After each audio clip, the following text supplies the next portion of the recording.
Salut, bonjour à toutes, bonjour à tous. Aujourd'hui, je vous fais une vidéo qui va nous parler de l'article 53 du Code de procédure pénale. Cet article, je l'ai déjà, j'ai déjà écrit un bon petit texte dessus là, sur ma page, pour ceux qui ont eu l'occasion de le lire. Et puis là, je vous fais la petite vidéo qui va bien. Je vais essayer de la faire de la façon la plus simple possible. Au moins, un maximum de personnes seront sensibilisées et je l'espère auront compris ce que dit cet article. Alors déjà cet article 53, Code de procédure pénale, qui parle du crime ou délit flagrant. Il concerne qui? Eh bien il nous concerne tous. Il concerne tous les citoyens. Qu'est-ce qu'il dit cet article? Alors je vous le dis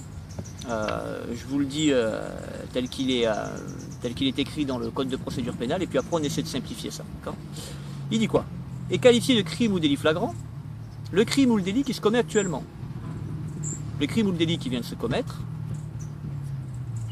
la personne soupçonnée est poursuivie par la clameur publique et non la rumeur, ou l'individu soupçonné d'avoir commis le crime ou le délit est trouvé en présence de traces, indices ou objets laissant penser qu'il a commis ce fameux crime ou délit. Ça, c'est les grosses lignes.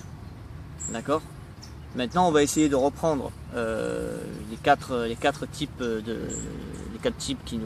exemples qui nous permettent de justifier du crime ou délit flagrant, et on va ensemble essayer de simplifier tout ça pour que chacun puisse comprendre. Crime ou délit qui se commet actuellement.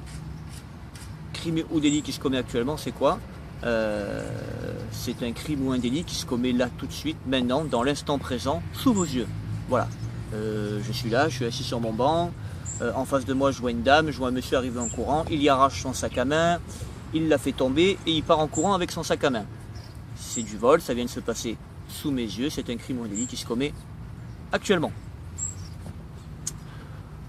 Deuxième cas de figure, vous êtes, on va prendre l'exemple d'un agent de sécurité, voilà, tout le monde voit ce que c'est qu'un agent de sécurité. Prendre l'exemple d'un agent de sécurité, un rondier, d'accord, un agent de surveillance et de gardiennage. Imaginez-vous qu'il est de nuit dans son entreprise, il s'occupe de la surveillance de cette entreprise, il fait nuit, il n'y a plus personne, l'entreprise est fermée, donc c'est le seul à l'intérieur. Il va faire sa petite ronde de surveillance, sa petite ronde de nuit, et là, il s'aperçoit que la porte du bureau de la direction est fracturée. Donc qu'est-ce qu'il fait? Il se protège, il se met en observation. Et quelques secondes plus tard, il croise un individu dans le couloir qui décide de prendre la fuite en direction de la sortie. Crime ou délit qui vient de se commettre, pourquoi? Il n'a pas pris la personne sur le fait dans l'instant présent. Par contre, il fait un lien rapide, porte fracturée du bureau de la direction, il fait nuit, il est censé y avoir personne, il croise un individu dans le couloir qui prend la fuite. Je fais rapidement le lien, crime ou délit qui vient de se commettre, c'est qualifié. Le troisième exemple, c'est, on a dit, l'individu est poursuivi par la clameur publique. Alors, il faut savoir que la clameur publique, c'est pas la rumeur publique. Ok, la clameur publique, on va dire que c'est un groupe de personnes, d'accord, qui vont clamer, qui vont crier sur la même personne en disant au voleur, arrêtez-le, c'est lui, c'est lui, c'est lui.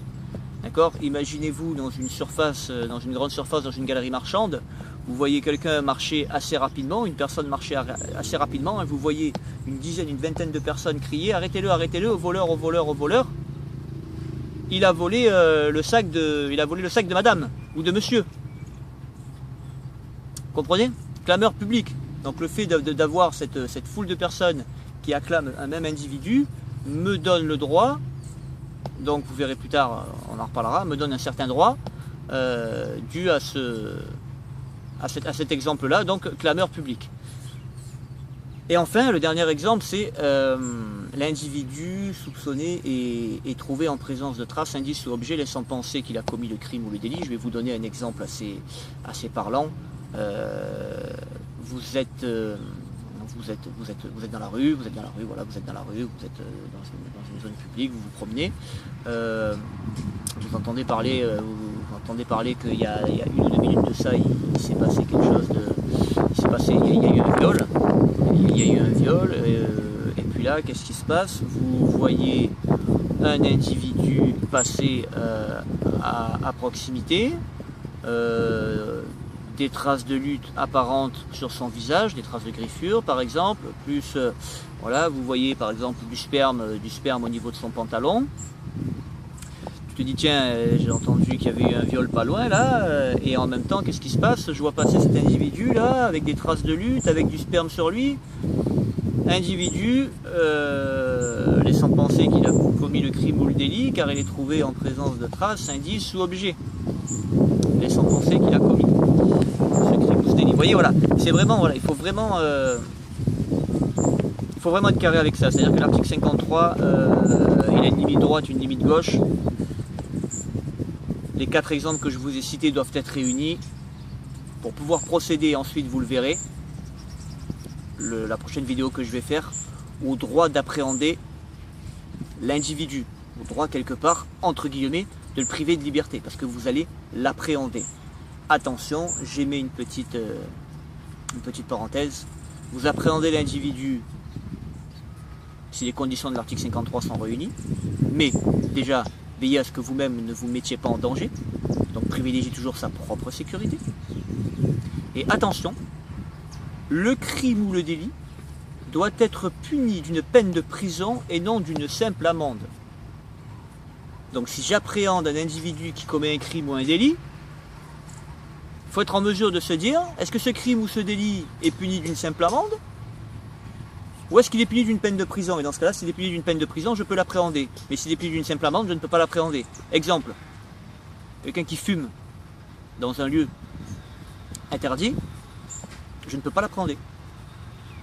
Je vais lui dire verbalement, monsieur, excusez-moi, ici il est interdit de fumer.